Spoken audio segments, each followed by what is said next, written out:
here I have Peyton and Lucy, and this is no joke. These were probably my most responsible team members on this trip. And so I thought I'd get a little feedback from them about what this week was like for them in Guatemala. Now, Lucy, first trip for you. What was it like when you first got to Guatemala? When I first got to Guatemala, it was like really dark out, and I was like, we got into the hotel and I like missed my parents, and I just felt like why am I here and why did I choose to do this? And then like I felt this touch with God, and that like I prayed to him, and then I did some verses, and then I just felt better, and like I fell asleep, and he just comforted me all day. That's so great. God just comforted you. And then so then you get here, you get past that first night. Was there a moment where you're like, yeah, I'm glad I'm here? A moment that was a highlight for you?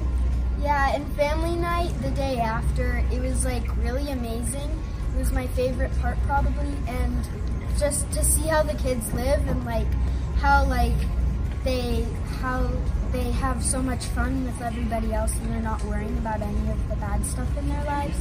And like when I was face painting this kid's face, he like came up to me and he was like face paint, and then he like didn't talk to me the entire time. He was like kind of sad, and then he came back and got face paint from me 4 more times, and by the end of the family night he was like talking with me, and we got photos, and he was so much happier, and he just like really connected with me. Yeah, you made a great connection. Peyton, here you are in Guatemala as we speak. What was a highlight for you?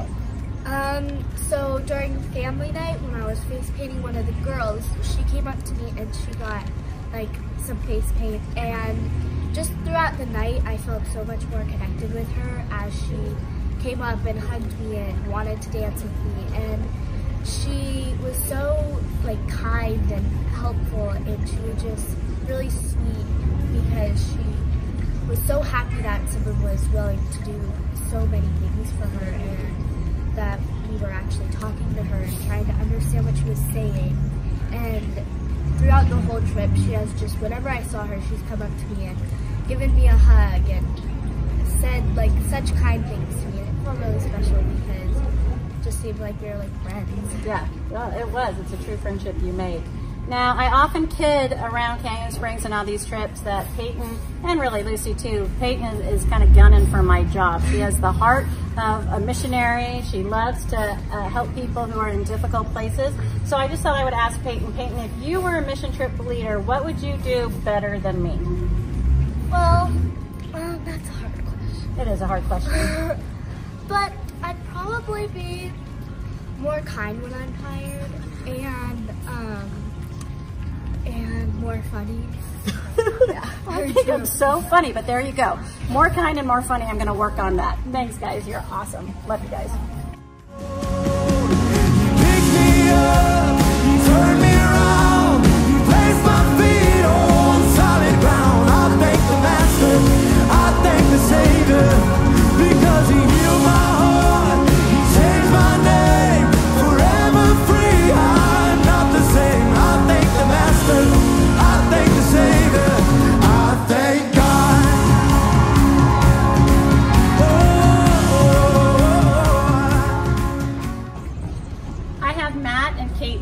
Here, and they are on their first international mission trip together, coming with us to Guatemala. We are in Guatemala as we are doing this interview, and I just thought I'd kind of ask them a little bit about their experience on this trip.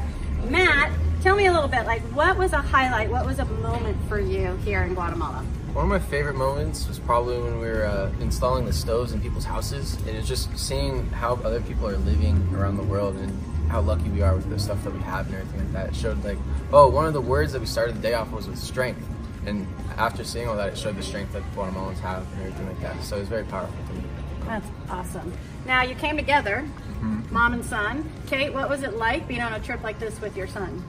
For me, it was amazing. It was magical. It was when I saw my son making these genuine, real connections with other people as well as the people on the trip.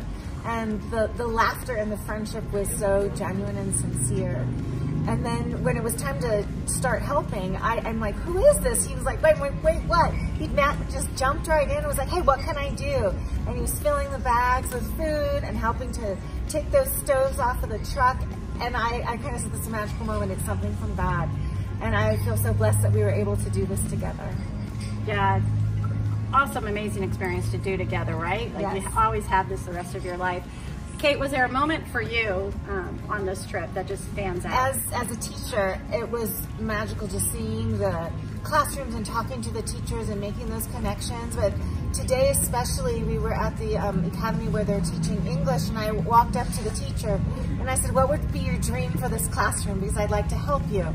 And she said, can I have an alphabet? And I said, of course. So when we come back in November, I want to bring things to that classroom to help them learn English, like colors and animals and the ABCs. I'm really excited to be able to help them. He healed my heart, he changed my name, forever free. I'm not the same. I thank the Master, I thank the Savior, I thank God.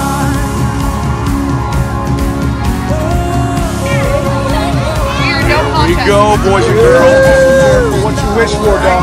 They're in. They're in.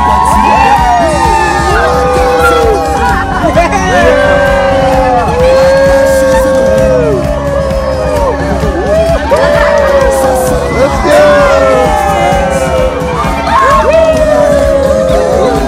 You can just keep it moving. Hey.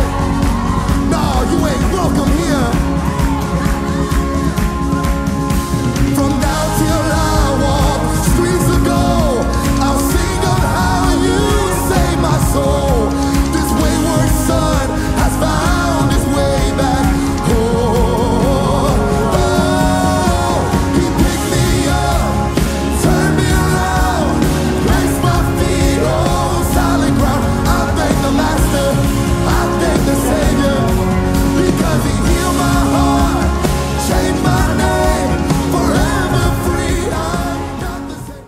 All right, and now I'm with Scott Marshall. Scott's actually our elder board chairman, and yet he's willing to get dirty and sweaty and do these things. Scott's been coming to Haiti with me for years, and we haven't been able to go, and I know your heart is there. And yet here I open up this opportunity to go to Guatemala, and Scott's like, all right, I'll be there, bring my daughter, I'm coming. Why, Scott? Why do you keep coming back on these trips? Well, there's this lady that runs mission trips that asks. That's you. And when you ask, I pretty much am in before you even told me what it is. But then I pray on it, and I talk to my kids, and they all want to go. All three of my kids have gotten to go with you and me, and that's amazing. And of course, you always feel like you're there to give to somebody else, but you have no clue how much you actually receive. You receive so much, right?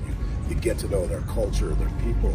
They're your family while you're here, and when you leave, you realize they're your family, and you want to come back to see them. And so you get so much more than you give. And I want to keep coming on mission trips as long as my body says yes. Yeah, I agree. Awesome. Thanks, Scott. All right, Canyon Springs, next trip, sign up. Forever free.